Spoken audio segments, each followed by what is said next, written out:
Scrub my feet. Ooh, ooh, ooh, ooh. Scrub my arms. Ooh, my ears and my nose and my face and my hands and my knees. Ooh, ooh, ooh, ooh, ooh.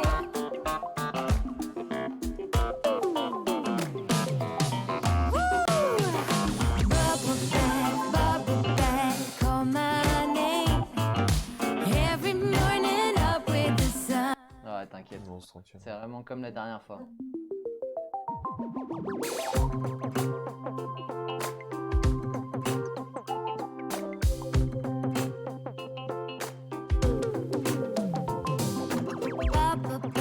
Bubble bath, call my name.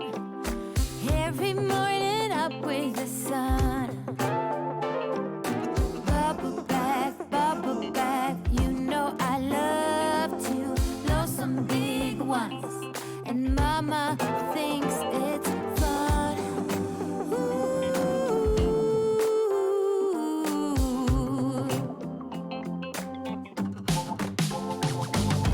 Hands up, here comes Rubber Duck. Oh, did you know I named him twice?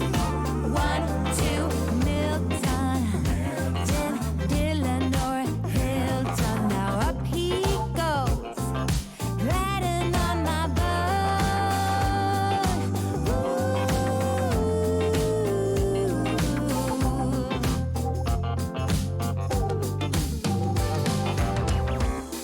Scrub my feet.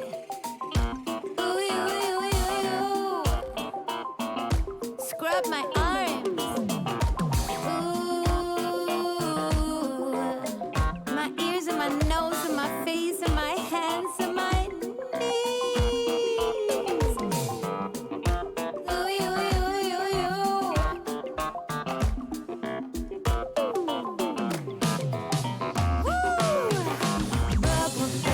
Bubble bath, call my name. Every morning up with the sun. Oh, bubble bath, bubble bath. Bonsoir à tous et bienvenue dans ce tout premier épisode de cette deuxième saison de Ketchup Mayo. On est très content de vous retrouver ce soir et ce sera le cas tous les lundis cette année. Notez bien le rendez-vous, 18h30 tous les lundis. On va vous donner un peu de bonus en ce mois de novembre avec cette Coupe du Monde que l'on couvrira tout au long de la compétition. Ce sera aussi le mercredi, on aura une émission dédiée à la Coupe du Monde. Ce sera un coup entre midi et 2, un autre coup à 18h30. On vous donnera toutes les infos. N'hésitez pas et n'oubliez pas de vous abonner à notre page Insta pour ne rien louper, un peu de quand commencent nos lives, etc. Je suis très content en tout cas de reprendre cette saison avec des indéboulonnables, des personnes qui n'en sont plus à leur coup d'essai. Johan que vous avez connu l'année dernière et qui Eh oui, revient, de c'est nous. retour enfin. Et puis des nouveaux. On accueille aussi des rookies cette saison chez Ketchup Mayo avec Romain qui nous fait le plaisir d'être là. Salut à tous. Vous Très avez content d'être là. Vous avez pu le voir sur nos Reels, etc. Plein de contenus vont venir s'additionner à nos lives, toujours sur Twitch cette saison. Donc voilà. Première émission, pourquoi? Parce que c'est la fin de la Formule 1. Dernier GP d'Abu Dhabi ce week-end, qui marque une fin d'une grande et longue saison. 23 GP qu'on a couvert pour la plus grande partie sur Ketchup Mayo. On va faire le débrief pendant cette émission 100% Formule 1. N'hésitez pas à interagir avec nous dans le chat aussi, on vous lit. Voilà, vu qu'on est une émission encore, on a encore la chance, pour l'instant on espère grandir, mais on a la chance d'être en petit comité. Donc si vous interagissez avec nous, on lit tout, etc. Vraiment, n'hésitez pas, faites pas les timides. On commence les gars ? C'est parti. Allez, on commence avec du coup, on va commencer par l'actu la plus chaude et évidemment c'est ce qui a été mis à l'honneur tout au long du week-end de GP d'Abu Dhabi, c'est la retraite de Sébastien Vettel, 4 fois champion du monde de Formule 1, qui est voilà parmi les 5 plus grands gagnants de l'histoire avec Alain Prost à 4. Il est seulement dépassé par Schumacher, Hamilton et je le note parce que c'était pas Fangio dans les années 50. Voilà. Ouais. Donc on a Vettel qu'on va mettre à l'honneur dans cette première partie. Vettel qui est un des pilotes les plus historiques, les plus emblématiques, les plus fair-play, les plus gentils. C'est un peu l'image qu'il a dégagée ces dernières années C'est ce aussi. que les pilotes disent tout le temps quand ils parlent de lui, c'est vraiment lui-même, c'est même pas en tant que compétiteur, c'est en tant qu'humain. Ouais. Il est apparemment très bienveillant, il est engagé dans plein de causes et il donne de très bons conseils à plein de jeunes aussi, notamment Schumacher qui l'a vachement pris sous son aile.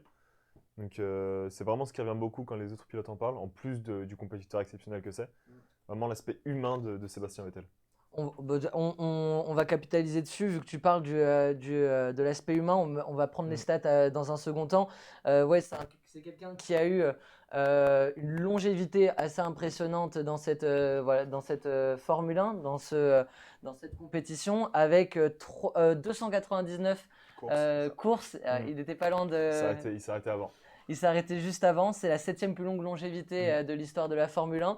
Et c'est quelqu'un qui a fait 5 écuries, c'est ça, qui a connu bon nombre de partenaires. Des changements, au niveau des règles, des voitures, de la compétition.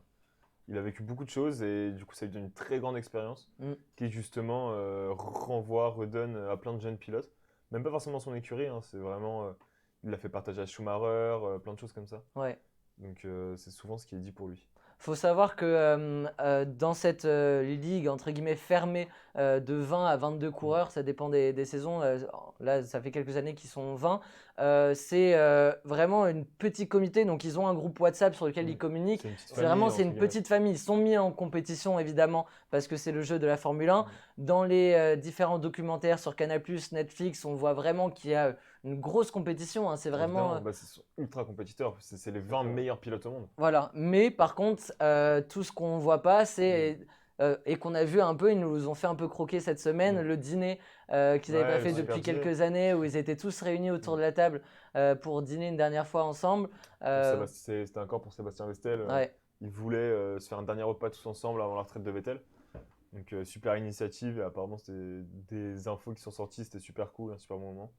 On nous salue dans le chat, D-Quest qui nous dit let's go, Brococo qui dit hello geeks, bonsoir à tous, bonsoir à Elgot aussi dans le chat.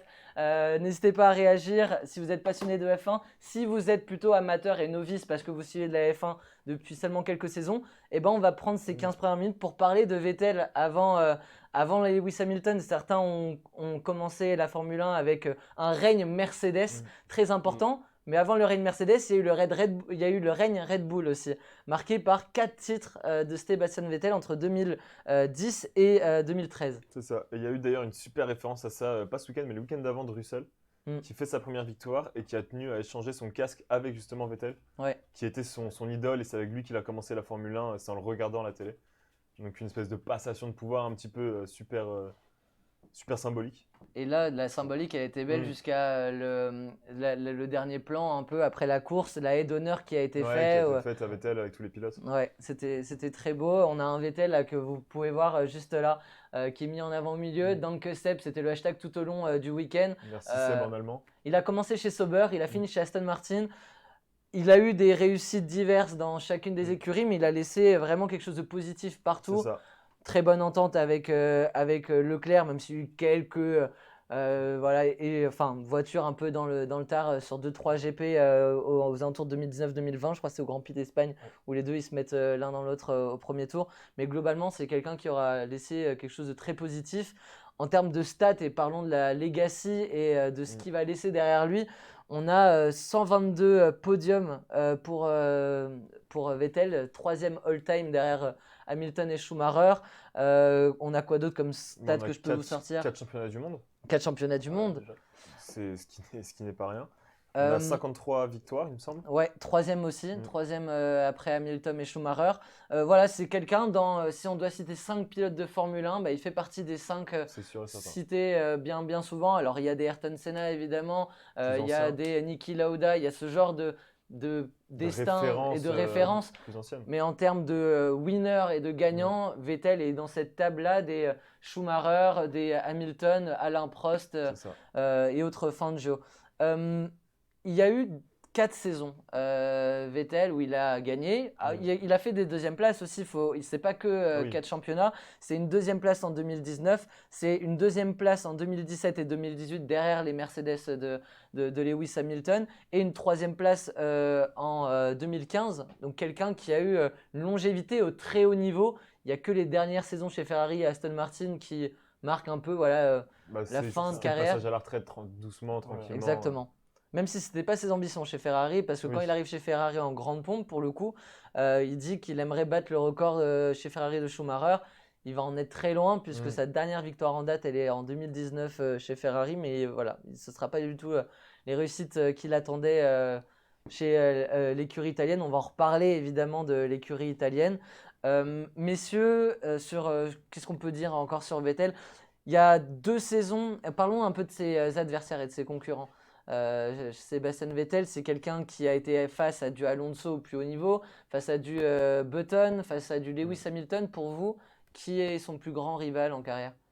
Alors moi, la rivalité qui m'a le plus touché, en tout cas, c'était face à Hamilton. Il y avait il s'appréciait beaucoup hors des courses.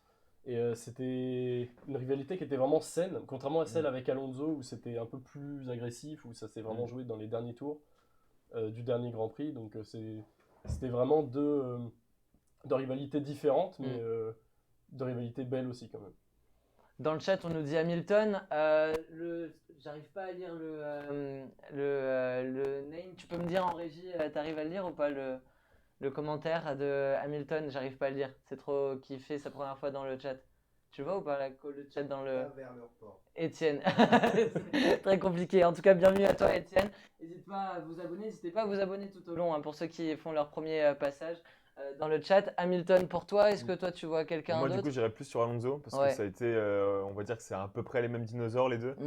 Et ils se sont battus très souvent en piste. C'était des batailles super intéressantes, notamment en 2010, comme t'en parlais au dernier tour, sur le dernier Grand Prix. Ouais. Et ils ont quand même gardé maintenant une complicité aujourd'hui en tant que bons copains. Ouais. C'est une info que j'ai lue apparemment, parce que Alonso allait voir Vettel juste avant le départ sur la grille ce week-end.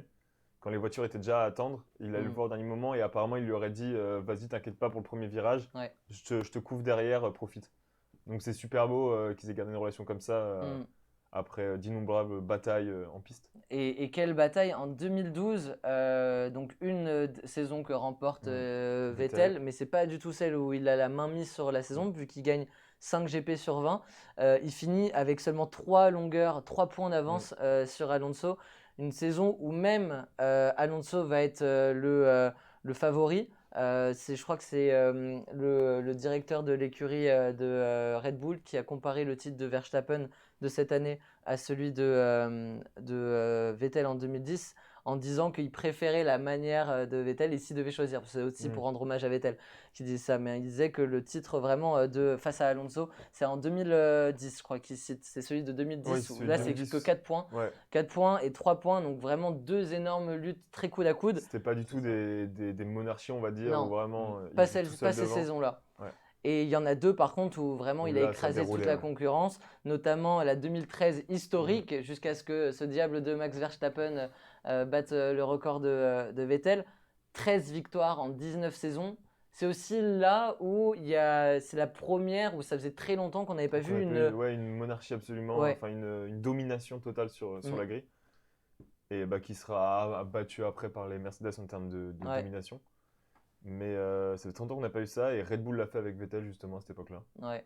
Et là, comme tu l'as dit, le record a été battu par Verstappen cette année, encore avec Red Bull. Avec, j'ai pas envie de dire de bêtises, combien de victoires cette année? 15 victoires cette année. 15 victoires. Dans le chat, on nous dit qu'il va falloir mettre une note honnête à cette saison. Diquest qui dit 2 max. On va noter évidemment cette saison, ce sera à la fin de l'émission qu'on notera et qu'on va parler de cette saison. On va en parler dès maintenant d'ailleurs de cette saison. Salut Erkside aussi qui fait un petit coucou dans le chat.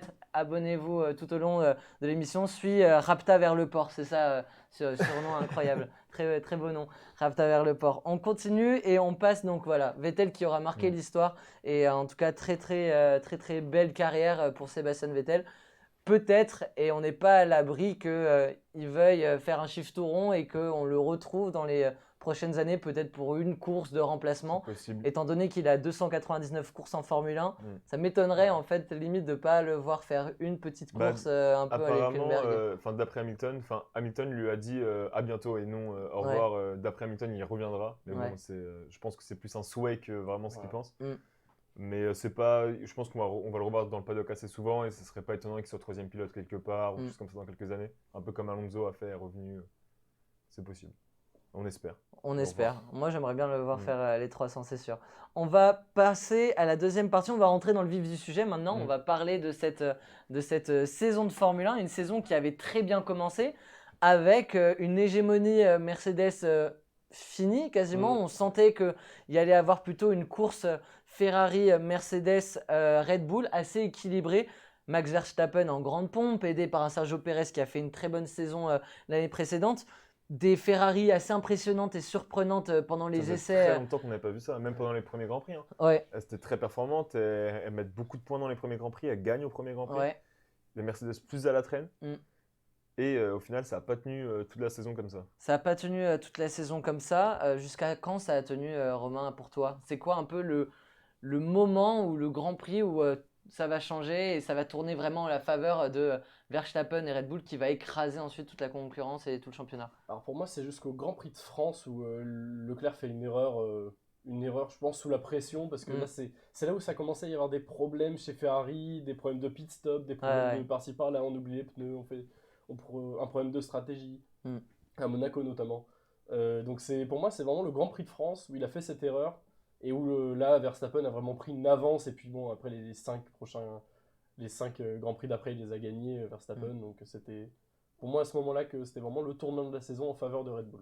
Le tournant d'un point de vue statistique et en termes de victoire, c'est à ce moment-là. Il y avait des indicateurs quand même, comme tu l'as dit, vraiment préoccupants avant le Grand Prix de France. Déjà, il y a un problème de fiabilité de part et d'autre parce que la saison, même si elle est écrasée par Verstappen, il fait 454 points cette saison, c'est énorme. Je crois que c'est une quarantaine de plus que la meilleure saison de Lewis avec 2 GP en plus, il faut quand même le noter. Mais voilà, ça reste quand même une mainmise impressionnante de Verstappen. Ça a mal commencé avec 2 abandons sur les 3 premiers GP côté Red Bull, où la fiabilité, un peu globale, parce que c'est le deuxième qui échappe aussi à Ferrari pour les mêmes raisons, la fiabilité était quelque chose de difficile au début de la saison. C'était, en plus de quelque chose de difficile au début de saison, ça a été quelque chose de très important tout au long de la saison.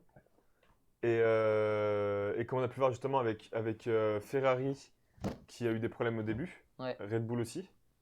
Sauf que Red Bull, ils se sont repris très vite. Ils ont très vite su être fiables en termes de moteur et de mécanique. Ils n'ont plus ces problèmes. Alors que d'autres écuries, ils ont traîné sur du très long terme. Mercedes et Alpine notamment jusqu'à hier. Où ils ont encore des problèmes de fiabilité. Et Red Bull a été pénalisé par ça au début. Mais ils se sont repris. Et on l'a vu sur le reste de la saison. Ça a suivi comme le reste en fait. Ils sont allés que en augmentation, en puissance, crescendo, en vitesse, c'est ça, crescendo. Dans le chat, Raptavalopper qui nous dit « Je note la saison 9 sur 10, des rebondissements et des retournements de situation avec un Verstappen au-dessus et il l'a montré surtout à Spa-Francorchamps. » Hulgot qui nous dit « Il pourra faire le GP Explorer, Vettel, il aura peut-être une chance. » Mais il y aura d'ailleurs peut-être une saison 2. Si on a la chance, on la commentera peut-être, on la vivra aussi peut-être sur Ketchup Mayo. On va reprendre ce que tu as dit parce que c'est vrai que malgré un peu les problèmes de fiabilité de part et d'autre et un Mercedes vraiment dedans, même si on en parlait d'ailleurs, Russell est quand même assez régulier au top niveau. Je crois qu'il fait les 7 ou 8 premiers GP dans le top 5, un truc comme ça. Une stat folle vraiment pour quelqu'un qui vient d'une écurie, c'est Williams quoi. Il vient d'une écurie qui était... Et c'est sa première année dans une top team. Et il n'a pas n'importe qui en coéquipier en plus. Il bat Lewis Hamilton. C'est et ça. Je crois même à la fin de saison, il gagne en termes de position. Il est devant lui. Franchement, Russell, il m'a beaucoup impressionné. Russell est 4e au classement pilote avec 35 points d'avance sur Hamilton qui est 6e. Il y a Sainz qui se glisse entre les deux. Donc il est même devant Sainz au final, Russell. Russell est devant Sainz, il est juste derrière Perez. Ça a basculé quand Leclerc et Ferrari ont commencé à vraiment sentir la pression. Et là, tu n'avais plus rien dans cette écurie et c'est le moment où il est seul en tête et c'est ça. Il se met met avec un nombre de secondes d'avance. C'est ça.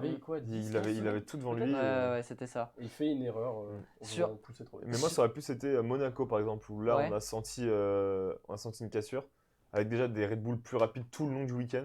La Red Bull de Perez qui était absolument intouchable tout le week-end. Et leur fameux double pit stop inutile, Leclerc qui s'énerve sur son ingénieur, on voit les tensions arriver dans Ferrari. Et après ça, il s'ensuit plusieurs Grands Prix, dont le Grand Prix de France, où là, vraiment, ça a cassé.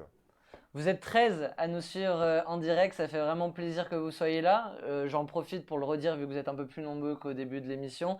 On sera de retour mercredi pour un live pour la Coupe du Monde, pour débriefer aussi du premier match de l'équipe de France qui se jouera demain soir. Ce sera un rendez-vous tous les mercredis où ce sera une spéciale Coupe du Monde pendant le mois de novembre. Sinon, dès lundi prochain, on reprend un format avec du rugby, du top 14, du basket, un peu de foot quand même, voilà, et plein de nouveaux concepts aussi. On a aménagé le studio de manière à faire plusieurs concepts un peu sympas lors de ces émissions-là. Donc vraiment, merci à vous pour le soutien et restez connectés tout au long de l'année. Suivez-nous aussi sur Ketchup Mayo sur Insta et TikTok pour avoir des reels de notre Romain National, encore de Johan et de toute l'équipe qui s'est agrandie aussi toute la saison. Merci à vous. On passe on continue même. J'ai envie de continuer un peu parce que c'est vrai que d'un point de vue statistique, et c'est marqué, tu l'as dit, le GP de France, avant le GP de France, 208 points pour Verstappen, 170 pour Leclerc, 6 victoires à 3. On sent vraiment que les cartes sont redistribuées cette saison, qu'on va avoir une saison. Alors, elle ne pourra pas être aussi fantastique que la saison d'avant parce que le dénouement de la saison a été merveilleux entre Lewis Hamilton et Verstappen et je pense que ce sera l'une des plus belles saisons de l'histoire.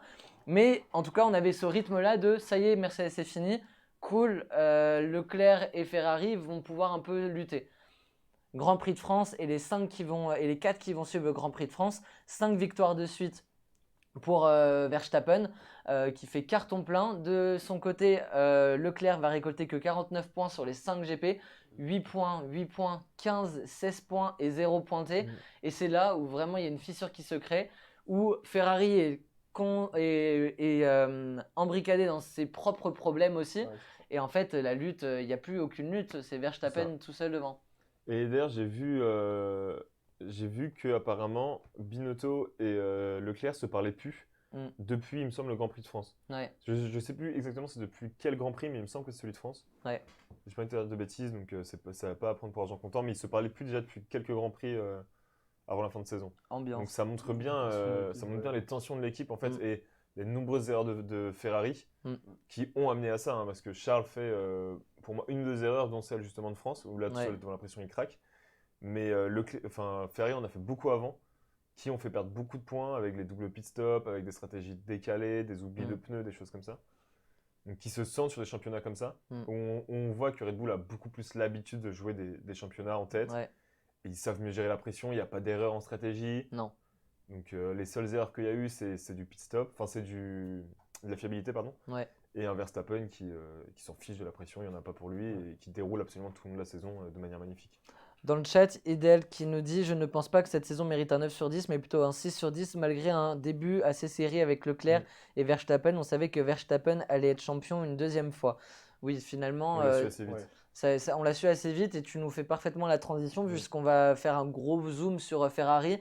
Le tournant de la saison, on l'a dit, c'est peut-être factuellement le GP de France, mais peut-être que si on généralise un peu plus, pour vous, c'est quoi un peu le tournant chez Ferrari? C'est l'entente, c'est Sainz qui ne suit pas Leclerc au début, c'est la voiture, c'est l'équipe même, parce que finalement, on a vu que sur le pit stop, certes, il y a des problèmes de stratégie du côté de Binotto, mais il y a quand même les hommes avec leurs casques qui sortent pour faire des pit stops et qui se trompent de pneus, qui oublient un boulon, qui ont un problème qui laissent même un pneu, ils oublient un pistolet traîné lorsqu'il y a une voiture qui passe. Enfin, ça a été le carnaval tout au long de la saison chez Ferrari. Je pense qu'il y a plein de petites choses qui sont en train... Pour moi, les erreurs de Ferrari sont une grosse part importante. Les erreurs en termes de stratégie, mais en fait, ça englobe un petit peu tout ce que tu viens de citer, les mécanos, la stratégie, des choses comme ça. C'est plein de petites choses. Sainz, c'est vrai qu'il a beaucoup de mal à suivre Leclerc comparé à un Perez qui aide énormément Max.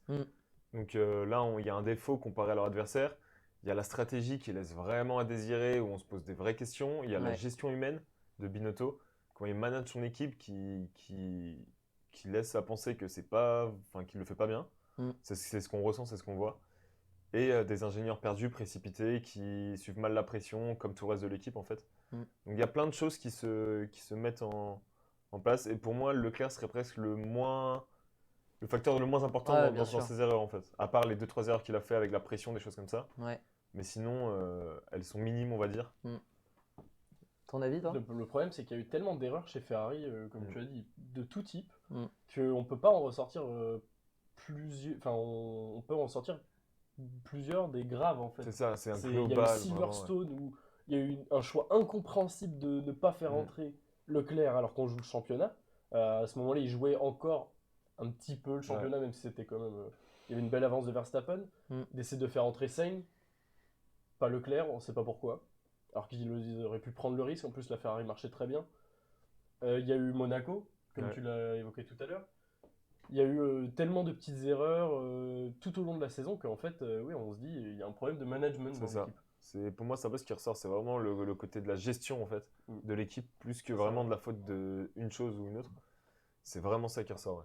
Dis quoi, ce qui nous dit dans le chat, saison très compliquée. Ils font tout ce qu'il faut pour revenir au top. Et là, ils craquent sous la pression. Est-ce que vous pensez que c'était la saison ou jamais un peu pour recoller au niveau, ou il y a quand même des choses positives sur lesquelles ils vont pouvoir capitaliser pour que l'année prochaine ils fassent la même saison que cette année, mais avec des réussites beaucoup plus importantes et en gommant un peu les problèmes, les erreurs. Justement, pour moi, je pense que c'est une saison qui fait mal là tout de suite, mais qui va leur faire du bien et qui leur est nécessaire, on va dire, pour faire une transition. S'ils gardent leur performance de voiture et le niveau de Leclerc sur les années à venir, pour moi, ils peuvent aller décrocher un titre dans les années à venir. La saison a été dure, c'est sûr, mais ça va leur permettre de comprendre ce que c'est la pression dans un top team comme ça. Et maintenant qu'ils l'ont vécu, ils font peut-être moins les mêmes erreurs. Il y aura peut-être un peu de ménage fait aussi dans l'écurie, c'est possible. C'est pas impossible, ouais. Ça ferait peut-être du bien. Et donc pour moi, va leur servir justement j'espère en tout cas à pas refaire les mêmes erreurs et à réussir à se battre avec des Red Bull et des Mercedes qui eux ont l'habitude de ce niveau-là. C'est ça, on a tendance à l'oublier en fait, mais Ferrari, c'est plus du tout la même équipe qu'à l'époque où ils gagnaient en fait. Même à l'époque d'Alonso, ça n'a rien à voir. C'est plus du tout la même équipe. C'est une nouvelle équipe qui vient se passer au top 3. C'est ça. En fait, c'est une nouvelle équipe qui vient apprendre avec des nouvelles personnes, qui viennent apprendre comment faire pour gagner. Bon, là, ils se sont cassés les dents. Maintenant, c'est à eux de réagir, de faire des restructurations s'il y a besoin. En tout cas, ils peuvent s'appuyer sur pour l'instant, on verra la saison prochaine, mais une très très bonne voiture.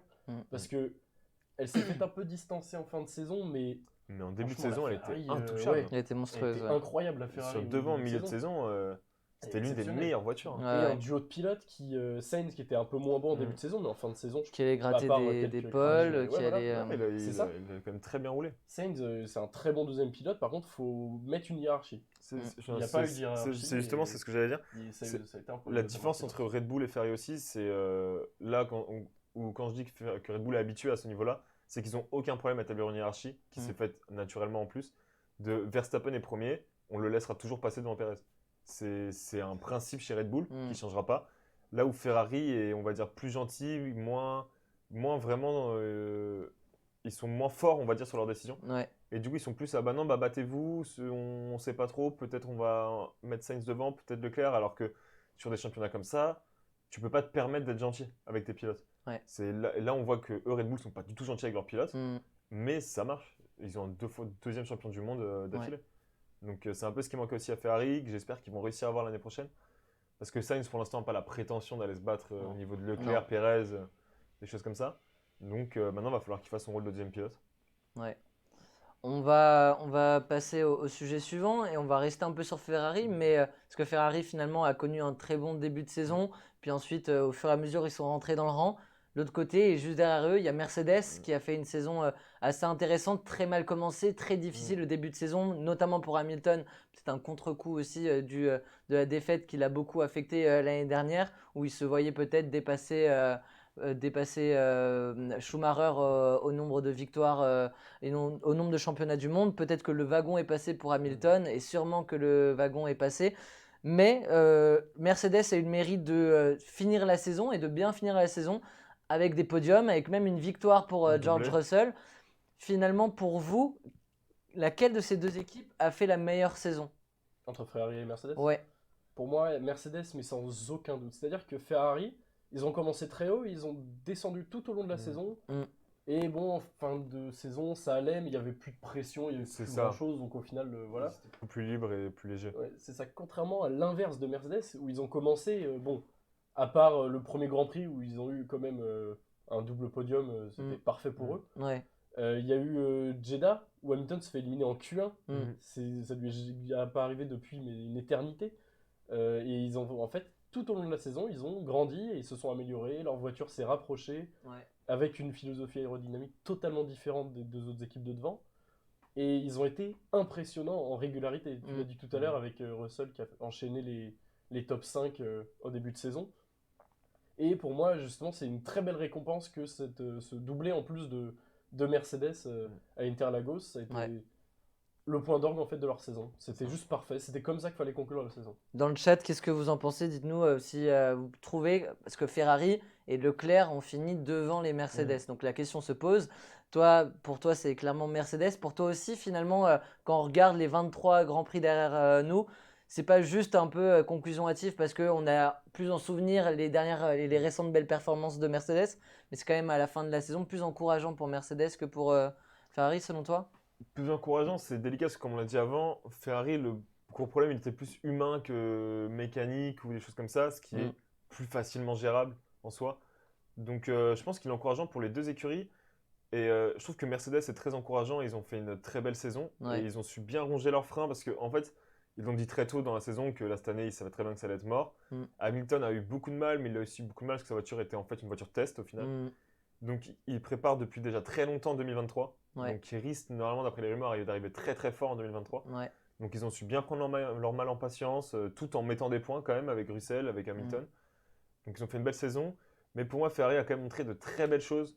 Donc je ne sais pas si je mettrais Mercedes devant en meilleure saison que Ferrari, je ne suis pas sûr. Parce que c'était quand même pas les mêmes objectifs qu'ils jouaient. Ils avaient une pression beaucoup plus grosse, Ferrari. Donc oui, il y a eu beaucoup d'erreurs dues à ça. Mais il y a aussi de belles courses, des très belles voitures. Un Leclerc qui a été très très bon quand même et assez constant, malgré un problème de fiabilité assez fort. Mais que Mercedes a beaucoup eu aussi, leur voiture était vraiment un enfer au début. Donc je mettrais ça plus serré quand même et je ne sais pas trop à qui je donnerais l'avantage. Je dirais que c'est une plus belle évolution de la part de Mercedes, mais Ferrari nous a montré plus de choses sympas cette année. Et ils ont eu le mérite de essayer de tenir tête à l'ogre Red Bull. Dans le chat, tu me parlais de 2023 pour Mercedes. Tu as Idealka qui te rejoint et qui dit « Je ne pense pas que le wagon pour Mercedes et Hamilton soit passé. Ils ont toujours leur chance l'année prochaine. Hamilton va gagner un 8e titre. » En vrai, c'est ce qu'on souhaite quand on n'a pas de position et qu'on n'a pas un pilote Ferrari à part Cocorico. Si Hamilton venait à gratter un 8e titre, je pense que la saison alors qu'on va vivre sera exceptionnelle parce que si Verstappen, le monstre en puissance, finit 2e, c'est qu'on va vraiment vivre une saison incroyable. C'est que les saisons d'après, en plus, Verstappen ne va pas être content. Non. Sauf que c'est aussi si on joue à 3 écuries de tête avec Mercedes, Ferrari, Red Bull, le problème c'est qu'on risque aussi de voir plus souvent des batailles Verstappen-Hamilton. Et comme on l'a vu le week-end au Brésil, ça se passe jamais bien ces batailles. Non. Et ils finissent toujours par se taper dedans, ils s'en foutent. Ils veulent juste se rentrer dedans les deux. Tout à fait. Mais ce serait une saison légendaire et super géniale à regarder. Et on verra si les Ferrari arrivent à se glisser dans ce qu'on annonce entre, comme tu dis, être une saison… 3 top teams. Ouais, voilà, avec 3 top teams. Messieurs, je regarde mon conducteur, mais je crois qu'on va passer à votre jeu, voilà, aux tablettes. Je vais vous demander de vous saisir des tablettes au-dessus de vous. Est-ce qu'on a 2 craies dessus? Ou alors vous allez la casser en 2. Hop, je regarde ça. On n'en a qu'une. Une seule craie? Ouais. Eh ben tu la casses en 2. On va être bon. Parfait. Vous allez pouvoir jouer avec nous. Je vais poser un… Voilà, c'est l'idée aussi de se refaire la rétrospection de la saison. Avec en mettant en avant certains termes comme les tops, les flops, etc. On va le faire avec le format tablette où je vais poser la question à mes 2 amis et puis ensuite on va débattre avec vous de tout ça. Donc n'hésitez pas à jouer. Prenez votre tablette ou saisissez-vous votre clavier et jouez avec nous. Messieurs, première question. En régie, tu peux passer, je pense, sur nos 2 amis. Première question, tac, je la pose ici, elle est juste là. Tout simplement, pour vous, quel est le top de la saison, hormis Verstappen, ce serait trop simple, mais quel est votre top?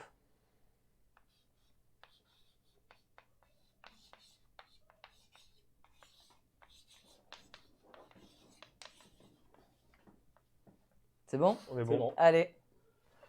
Révélation, c'est bien. J'avais peur qu'on ait un espèce de reflet, mais on a Vrice et Alpine d'un De côté Vries et et Alonso de l'autre. Donc vous êtes quand même d'accord un peu sur la thématique. Mm. Pourquoi Alonso, Romain?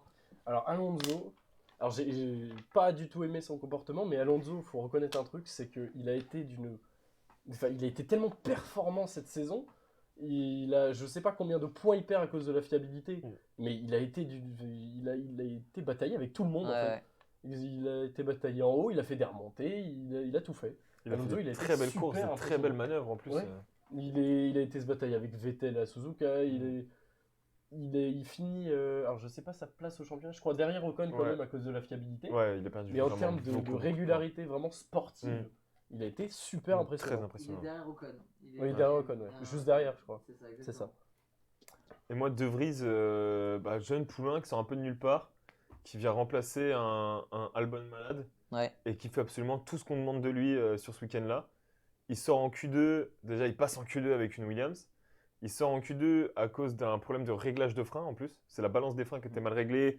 Enfin, c'était mal réglé, il l'a mal géré et il est parti en spin. Mais sinon, tout laissait présager qu'il passe en Q3. Mm. Il part 11e, si je dis pas de bêtises, ou 10e, Ouais. 11e.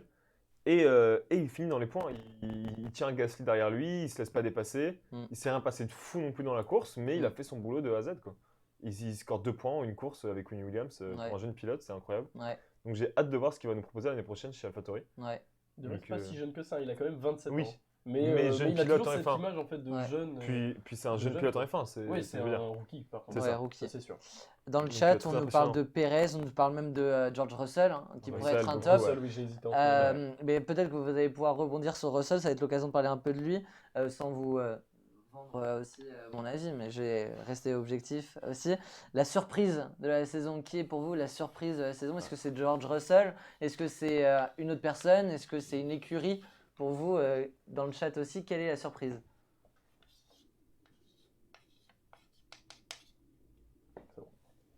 Allez-y. Ouais. Russell. Là, on est d'accord. Et je pense qu'en 2023, on pourra même lui ajouter un deuxième L à la fin, vu que ça s'écrit avec deux L. Ah ouais, Mais T'es sûr George Russell, ouais, sûr. Je suis allé voir les, Ok. je suis allé voir les sûr, classements. Je Je- suis sûr qu'il y en avait savais qu'un. pas. Attends, je dis pas de bêtises. Russell, sûr. tout le monde l'écrit. Attends, Pour alors, moi, c'est 2 S. est-ce que je me permets de deux vous S, vanner alors que ouais. je suis un arme connard? Peut-être. J'espère vraiment que t'as Ouais, tort. je vais vous dire. En tout cas, Russell, tout le monde est assez unanime sur Russell. Pourquoi Russell? Bah parce qu'il part de loin. C'est un pilote Williams. On savait qu'il était très bon. On l'avait déjà vu rouler avec une Mercedes et faire une très bonne perf il y a 1 an ou 2 ans. Je sais plus Deux ailes, exactement. Russell. Purée, c'est long. Seul Deux contre ailes. tous. C'est long. Non, bah, d'accord. Je demanderai l'avoir plus tard. Ça vaut. Mais ouais, un pilote Williams, on savait qu'il était bon, mais c'était quand même 4 ans chez Williams. Ouais. Première saison chez Ferrari, avec un copilote, cette fois champion du monde, le plus grand pilote de la grille actuellement, Ouais. Hamilton. Et il le bat à plat de couture sur la saison.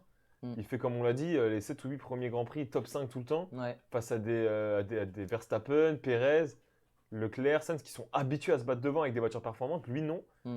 Et il nous fait une saison absolument magnifique. Et ça, couronné avec sa victoire à Interlagos, qui est absolument magnifique, Mm. avec un doublé. Donc tout lui a réussi cette année, à Mm. part la voiture un petit peu moins. Mais ça laisse présager que du bon et une super surprise. On sent qu'il est à sa place enfin, Ouais. dans une top team et qu'il se bat avec les gens avec qui il doit se battre en fait. Ce qui est Donc, surprenant, Romain, c'est qu'il n'y a pas eu de round d'observation. Il a c'est ça. directement pris le volant de la Mercedes et Dès le commencé à premier mettre essai. des points importants. Mais en même temps, moi, en fait, ça m'a. Enfin, c'est évidemment une surprise parce qu'on n'attendait pas que Russell batte son coéquipier qui est quand même une Lewis légende. Hamilton, ouais. Mais pour moi, elle est plus ça la surprise, c'est qu'il ait battu Hamilton. Mais Oui, je suis pas vraiment surpris du qu'il fait soit aussi bon, on le qu'il savait. soit si bon parce qu'on ouais, c'est ça, on le savait en d'accord. fait. C'est Russell, en 2020, il prend la voiture de Bottas, Et de Hamilton, et il bat Bottas. et s'il crève pas, il, Voilà. il finit, Il il fait, finit sur le podium. il fait une performance de fou. Là, il a été d'une régularité Russell. C'est qui surtout m'a ça qui est impressionné. surtout ça la surprise, je trouve sa régularité. Ouais, Il a, c'est il ça, a en fait. pas fait d'erreur. Il a pas fait d'erreur, avec la pression qu'il avait, qui est haute que chez Williams, Ouais. où tu es habitué à te battre fond de grille. Là, tu es habitué à te battre devant, c'est des points très importants pour Mercedes, autant que constructeur, même pour lui en tant que pilote. Et pas d'erreur, calme, sans froid. Et il amène sa voiture à la fin des Grands Prix, et il est dans les points à chaque fois, donc très grosse surprise quand même. Régularité de fou. On passe au flop. Quel Allez. est le flop de la saison? Écurie, pilote.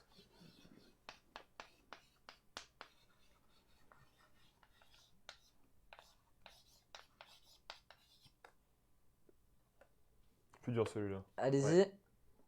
Ah. Oh. Ah ouais. Deux choses très différentes. Ah, je suis pas Ouais, As. je suis As pas d'un je suis côté, pas d'accord Ricardo non de plus avec l'autre. l'As. Alors, As, j'ai hésité. dis-nous. Mais en fait, As, ils ont eu un début de saison où on se disait ils allaient être dans le top 10 tout le temps. Vu Ils comme avaient une début ouais, de saison ok. de fou. Déception peut-être. Ouais, Ils ont mais eu- ils rentrent une j'étais pole. tellement déçu. Ouais. Ouais, mais une pole dans des conditions. Ouais, Alors, ça oui. retire rien, mais c'est dans des conditions bien quand même sûr. particulières. Je veux dire, Gasly, il a gagné un grand prix, mais dans des conditions particulières quand même. Oui, non, mais bien sûr. Mais ça retire rien. Attends, ouais, on Mais c'est retire pas. rien. Non, non, mais Tu leur invites plus. du coup, c'est. Enfin, As, en fait, pour moi, enfin, j'étais vraiment très déçu du fait que, en fait, leur voiture était incroyable en début de saison. Ouais. Même au milieu de saison, en Autriche, ils font un top 5, top 6, je crois, un truc dans le genre. Est-ce C'est un qu'on truc peut de- vraiment dire qu'on est déçu? Pour moi, je pense qu'on s'est un peu trop emballé au début, au Ouais. contraire. En Ouais. vrai, je dirais plus ça. C'est mais- juste qu'il y avait un moteur Ferrari dedans, ça marchait très fort. Ça marchait très fort, c'est sûr. Mais on s'est vachement emballé, ça restait As quand même. Ouais. Alors oui, c'est ça. il y avait un moteur Ferrari, mais c'était pas la voiture Ferrari non plus. Il n'y avait Mm. pas l'aérodynamisme qui va avec, il n'y a pas les ingénieurs qui vont avec, pas la fiabilité qui va avec. Et au final, la puissance s'est perdue un petit peu au fil des GP. Je pense qu'on s'est beaucoup emballé et au final, As se bat quand même mieux qu'avant. Mm. Et Oui, ça, c'est a une sûr. place quand même très très bonne avec une pole de Magnussen, un Schumacher plus souvent dans les points, qui coûte certes très cher, Ouais. mais plus souvent dans les points. Magnussen très régulier aussi dans les points. Ça se bat avec des Aston, ça se bat avec des belles voitures maintenant, plus derrière avec les Williams. Donc je trouve quand même une assez bonne saison. C'est décevant au vu du début de saison vraiment, Ouais. mais si on regarde C'est sur ça, en As fait, en c'est ça. général, Ouais. comparé à l'année dernière, c'est tout sauf décevant, je trouve. Ouais. Dans le chat, Diquest qui nous dit la glissade de Romain, il remet en question le GP du grand Gasly. Clip. Non, mais j'ai pas dit ça.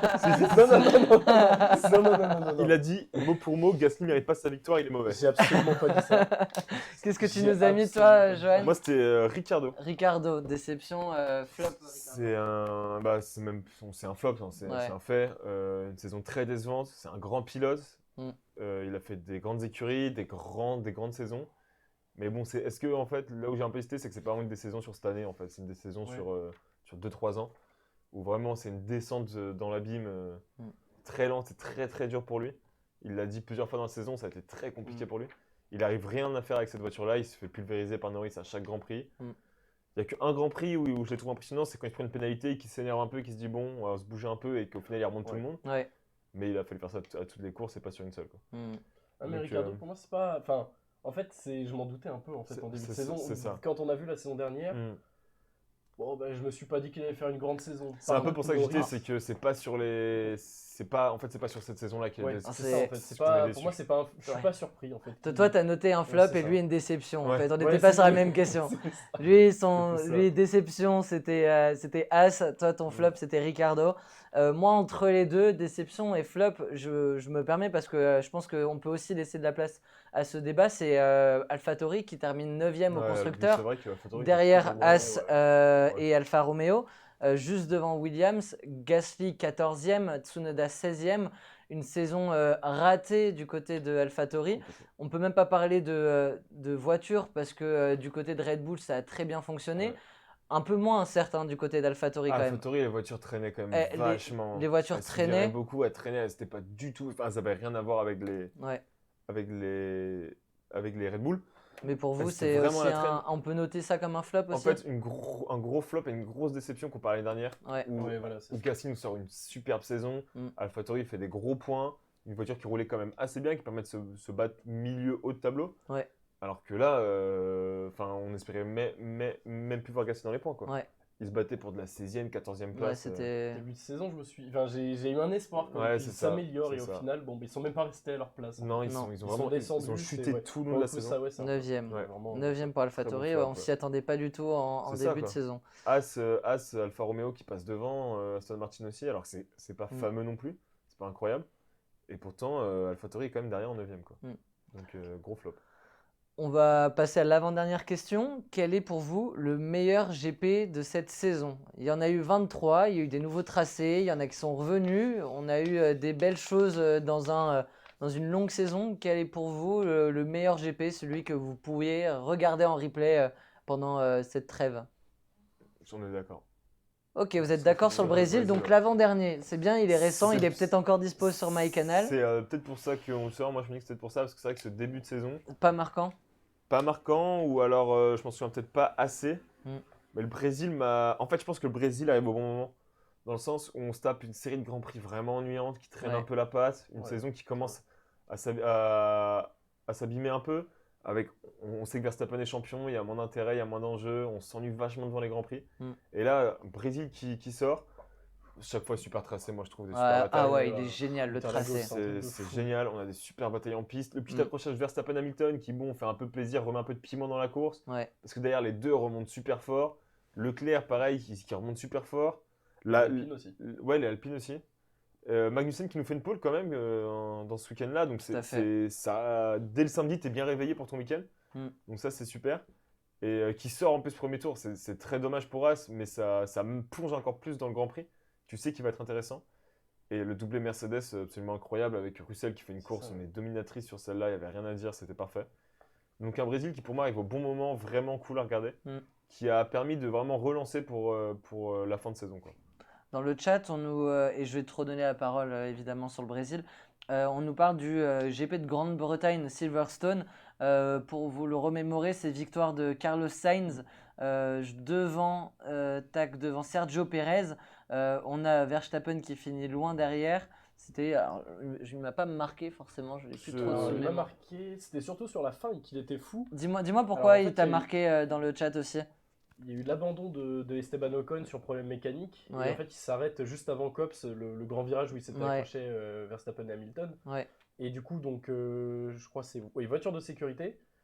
Et il y a eu du coup le fameux épisode où ils font pas rentrer Leclerc, mais ils font rentrer Sainz pour les 12 derniers tours. C'est vrai. Et c'était fou. Il y a eu une bataille. Du coup, Leclerc était, il me semble, premier. Sauf qu'il était avec un Sainz, un Perez et un Hamilton complètement fou furieux derrière lui en soft 9. Il y a eu Verstappen qui avait je crois un débris d'une Ferrari ou d'une Mercedes qui l'avait tapé et donc qui avait une voiture qui était un peu cassée, donc il n'arrivait pas trop à se battre. Il s'est battu avec Schumacher jusqu'au dernier virage pour des points. D'ailleurs, le premier point de Schumacher à ce moment-là. Donc il y a eu plein de trucs c'est vrai. dans cette course qui a fait que c'était un super Grand Prix à regarder. C'était surtout la fin en vrai parce que sur toute la course c'était pas incroyable, mais la fin par contre était folle. Je crois les 20 derniers tours, ils étaient vraiment très bien regardés. Et bien, tu as une très bonne mémoire, Romain. Ça va être notre Bible annoncée de cette saison. Tu vas avoir de la concurrence, parce qu'on a un très bon rookie cette année. Je m'en souvenais pas du tout. Et c'est vrai que c'est un peu je trouve que c'est un peu un symptôme que j'ai de cette saison-là. En fait, il y a beaucoup de choses qui n'étaient pas marquantes, pas intéressantes, parce que je me souviens très peu.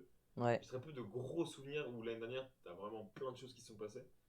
Où là, t'as le début de saison où ça se bat vraiment, qui est intéressant. Et après, t'as pas mal de choses qui passent en fait sans… Enfin, les Grands Prix sont vite enchaînés sans ressortir spécialement, je trouve. C'est vers le milieu de saison. C'est ça en fait, vers le milieu de saison, un peu ennuyeux. C'est un peu le symptôme de la saison, je trouve, moi. Dans le chat n'en loupe pas une. Jojo, il dessine tranquillement, il fait son meilleur dessin tranquillement. D'ailleurs, je me demande de la Formule 1 KM. Ah, elle est très belle. La Formule 1 Ketchup Mayo. Elle est très belle en plus, j'aurais jamais fait mieux. Ah si, j'aurais vraiment. Celle-ci, elle peut. Explorer saison 2. Non, pour la grille 2023. Elle est dessus. Dernière question, messieurs, et ça va pouvoir nous amener sur le dernier petit débat. Quelle est votre note de la saison? Dans le chat, vous avez joué avec nous, on a vu du 9, on a vu du 6, on a vu du 5. Comment vous jugez cette saison de 23 GP? Une longue saison, trop longue peut-être, avec, j'ai vu tout à l'heure 6 GP d'affilée où on a rompiche fort. Merci à vous d'ailleurs de rester nombreux tout au long de cette émission. Ok, il va y avoir débat. 8 sur 10 d'un côté, 5,5 sur 10 du côté de Johan. On va commencer par l'avocat du diable et puis ensuite tu vas nous dire pourquoi c'était une très bonne saison. Moi 5,5, déjà j'ai mis le demi vraiment pour pas mettre 5 mais j'avais envie. En fait c'est un peu ce qu'on a dit quoi. Il y a eu un gros moment rompiche au milieu de saison là. Je pourrais même pas dire qu'est-ce qui s'est passé dans les Grands Prix, c'était ennuyant à chaque fois. Verstappen. En fait c'était ça. Tu lançais ton Grand Prix, au bout de 3 tours, tu avais Verstappen avec 8 secondes d'avance. C'était en mode bon, bah voilà, c'était un peu je ça, peux aller me coucher, c'est pas grave. Ouais. Et c'était vraiment ce qui se passait. Il se passait rien derrière, quoi. Mm. T'avais même pas réellement de bataille dans le fond. T'as eu McLaren Alpine un peu pour alimenter la saison. Un drapeau jaune Mais à 2 tiers de la course. temps, et basta, voilà, mais sauf que même le drapeau jaune, il se passait pas grand chose parce Mm. que même il y avait aussi un gap en fait entre Ferrari et Mercedes, ce qui fait que Mm. même là, il n'y avait pas vraiment bataille. Il y avait vraiment en fait Verstappen qui s'envolait, Leclerc qui était derrière lui, qui prenait un peu de distance sur un Perez ou un Sainz, mais qui pouvait pas aller chercher Verstappen non plus. Donc pas grand chose. Au final, Verstappen a été couronné assez tôt. Enfin, on l'a vu venir assez vite en fait. Ouais. Et Il a même été assez tôt. Hein. Oui, mais on l'a surtout vu venir très très tôt dans la saison. Et je pense aussi qu'il y a eu en fait une grosse effervescence, en tout cas moi de mon côté, début de saison. Ouais. Avec Ferrari qui revient, je me suis dit ça va être génial, peut-être va y avoir trois top teams qui vont se battre. Les Ferrari roulent super bien, on a un Leclerc trop en forme, ça va venir concurrencer un peu Verstappen, ça va faire du bien. Et au final, pas du tout. Verstappen a juste pas succombé à la pression, il a été impérial tout le long de la saison. Et du coup, un peu décevant dans le sens où il y a beaucoup de grands prix qui n'étaient pas intéressants, un peu inutiles, où il ne s'est pas passé grand chose, où c'était un replay du week-end d'avant avec ce qu'on dit, un Verstappen à 10 secondes d'avance. C'est un peu secondes. ça, ouais. Et derrière, pas grand chose, il n'y a pas eu de. Il n'y a pas eu de grande bataille très intéressante en fait devant. Il y a eu un peu au milieu avec Alpine McLaren, mais qui n'était pas forcément montré. Ouais. Qu'on voyait pas forcément, on voyait surtout des extraits après, donc ça se ressentait aussi. Puis des batailles dans le fond, il y a eu des belles batailles dans le fond quand même, avec Aston Martin, Alpha, des choses comme ça, mais qui ne font pas vibrer non plus intensément, quoi. Moi je trouve, et parce que je suis assez de ton avis, moi je mettrais aux alentours de 6,5, quelque chose comme ça, parce que, encore non, 6, je vais te rejoindre à peu près. En fait, je suis pas contre le GP la saison de 23 GP, parce que ça peut offrir des belles choses, mais il y a eu, moi j'ai le sentiment un peu comme toi, un peu de la gueule de bois du début de saison palpitant et tout. Arrivé au début de l'été où il y a eu enfin ça s'est enchaîné tout au long de l'été et tout, les GP, avec des victoires comme tu l'as dit en abondance de Verstappen. Et du coup en fait, avec le fait que ça tombe en plein été, avec une plage à droite à gauche, en fait tu décroches tout simplement parce que tu te dis bon est-ce que là je suis dans une saison où je peux pas louper un GP, ou alors est-ce que je suis dans une saison où ça va être encore Verstappen comme le dernier truc, parce que j'ai regardé un peu les qualifs et les essais libres, mais ça, bon, en fait. Il y a aussi vachement ça, tu regardes le début, tu as le téléphone, tu es avec les copains, tu as le téléphone, tu vois les 3 premiers tours, tu fais allez hop, on va à la plage. Moi, c'est un peu ce qui s'est passé aussi. Il y a pas mal de week-ends où j'ai un peu décroché, et même en décrochant, il y a des grands prix que je me remate en replay quand je les loupe. Ouais. Mais alors là, milieu de saison, j'avais pas envie. Ouais. J'avais pas envie de me les retaper le lundi soir, j'avais vraiment pas envie, quoi. Donc c'est un peu tout ça qui se répète, je trouve, moi.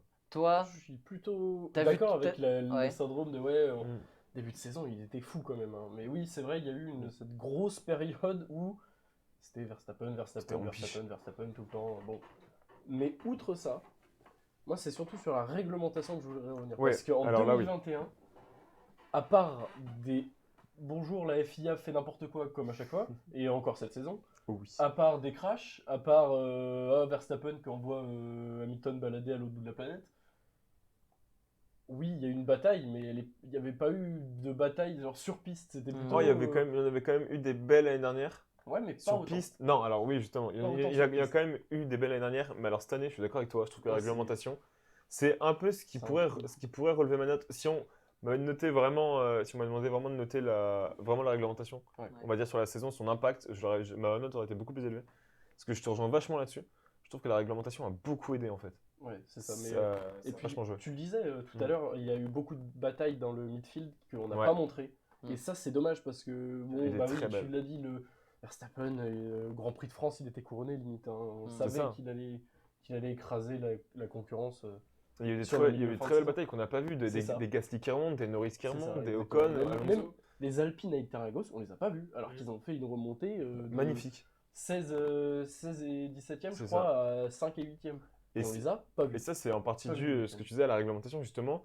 Pour un petit rappel, on va dire, la réglementation, c'est une réglementation aéro beaucoup, qui en fait permettait d'avoir moins d'air sale derrière la voiture et du coup de pouvoir suivre plus facilement la personne devant nous.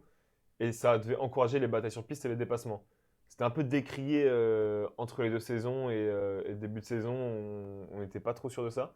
Et au final, moi je te rejoins là-dessus, je trouve que ça a vachement bien marché, quoi. C'est ça. Ça fait des super batailles en course. Ça a aussi du coup donné des trains de DRS très longs qu'on avait moins avant. c'est un peu l'inconvénient, mais ça ne me dérange pas dans le sens où ça a permis justement d'avoir 4-5 voitures qui se suivent, qui se font la guerre, des doubles dépassements, on en a vu plusieurs fois cette année. Ah ouais. C'est à Interlagos, je crois, ou ce week-end, je sais plus, que Hamilton en remet un. Non, ce week-end, c'est Red Bull, si je dis pas le connerie. Il me semble que c'était Interlagos. Ouais, Interlagos, ouais, Je bah, crois, ouais. c'est Je ça. sais plus sur qui. Il y a un double dépassement. Ouais. C'est pas la première fois qu'on en voit cette année. Donc, c'était moins possible avant. Là, ça se fait plus facilement parce que les voitures C'est sont ça. vraiment proches, ça se suit très proche. Donc, la réglementation a vraiment beaucoup aidé cette saison. C'est ça, et surtout, si je compare à l'année dernière, encore une fois, l'année dernière, j'ai aucun. Enfin, il y en a sûrement eu, mais j'ai aucun souvenir d'une vraie bataille. Ah, il y en a- J'ai pas de souvenir de moi, bataille. j'en ai Alors que quelques-unes. cette saison, j'ai eu des. Jeddah, la Ouais. bataille Leclerc-Verstappen, elle était incroyable. Ouais. J'étais fou devant mon écran, c'était fou. Ils se sont battus pendant 8 tours, Mm. genre d'affilée. C'est ça.